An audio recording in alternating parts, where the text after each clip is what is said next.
Всем привет! В этом мастер-классе мы с вами будем вязать кардиган.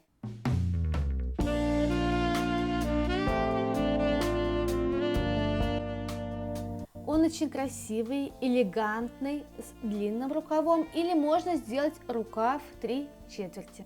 На планке у нас нет никаких пуговиц или застежек, что также является изюминкой кардигана.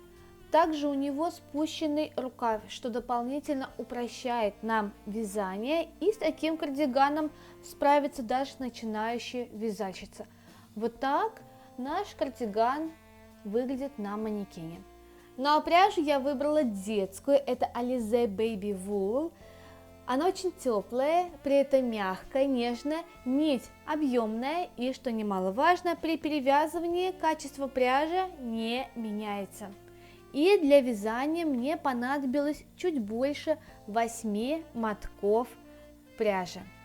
Ну а всю пряжу для мастер-класса предоставил интернет-магазин yanmarket.ru. Найти эту пряжу очень просто. Заходим в вязание, выбираем Alize, и вот у нас вся пряжа данной фирмы. Находим нашу пряжу Alize Baby Wool. И оттенок у меня называется медовый, его номер 310. Вот так просто найти пряжу, если вы задумаете заказывать ее именно на этом сайте. Ссылочка на сайт в описании к видео. Можно, в принципе, взять любую пряжу. У меня в 50 граммах 175 метров, и по составу это шерсть, акрил и бамбук. Ну а вязать мы будем с вами по авторской схеме. Мне ее предоставил сайт la.org. Также ссылка на данный сайт в описании к видео.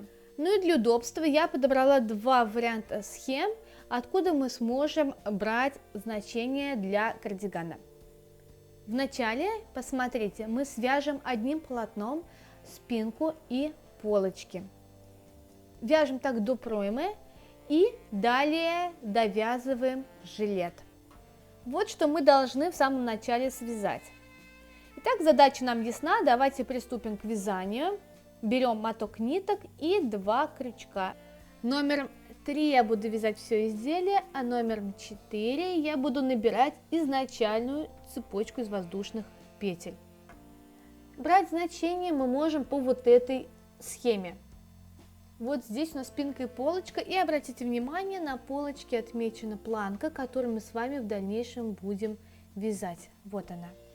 Горловины на нашем кардигане не будет, но из этой схемы мы можем взять такие значения, как глубина проймы, длина рукава, вот она. Ну а также очень важное для нас значение это... Вот, посмотрите, ширина полочки, ширина нашей планки, посмотрите. И обратите внимание, что у нас тут 3 значения, 3 размера. Вот, верхнее значение это 42-44, далее 46-48 и внизу это 50-52. Ваши значения могут отличаться. Данная схема просто для примера.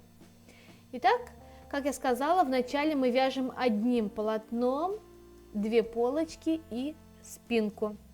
Вначале мы набираем цепочку из воздушных петель. И сейчас давайте рассчитаем ее длину. Берем среднее значение 24 и 4 раза по 24 это 2 полочки и 2 половинки у спинки. И для спинки мы добавляем планку 2 раза по 4,5 сантиметра. Надеюсь, тут понятно, что почему. В итоге у нас получается 105 сантиметров. Это цепочка из воздушных петель. Но к этому значению я бы посоветовала добавить еще сантиметров 5-7, поскольку у нас наш узор немножко съедает длину. Он немножко эффект резинки такой имеет. Ну или вы можете связать образец, рассчитать количество петель в 10 сантиметрах и рассчитать количество необходимых петель. Если значение по схеме вам не подходит, вы просто можете связать цепочку из воздушных петель, равные обхвату бедер, плюс 5-7 сантиметров. И все, этого достаточно будет. Например, вы вяжете на ребенка или ваших значений нету в схеме. Только обратите внимание, чтобы не в натяг шла цепочка, когда вы будете замерять вокруг бедер. Такой вариант мне наиболее удобен.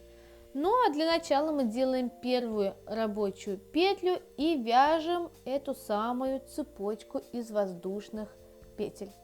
Как я сказала, я беру крючок немного побольше для набора цепочки из воздушных петель, чтобы она у меня была не стянута. Итак, в итоге у нас получается вот такая вот длинная цепочка из воздушных петель. Теперь наша задача пересчитать количество петель в цепочке и довести это количество до необходимого. Обратимся к нашей схеме.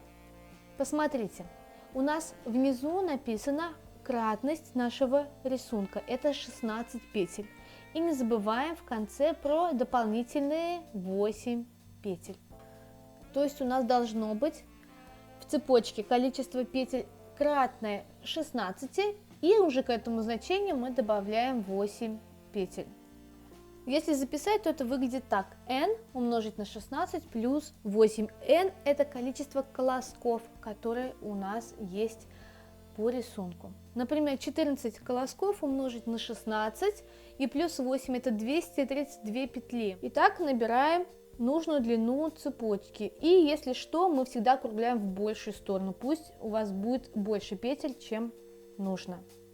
Итак, посмотрите, мы набрали необходимое количество петель. И вот эти вот 3 воздушные петли подъема, они уже входят в наши 8 петель. На это обратите внимание, когда будете вязать. Ну, я надеюсь, что тут все понятно. И если есть какие-то вопросы на этом этапе, задавайте их. Я учту их при составлении второй части, в которой мы уже приступим к вязанию.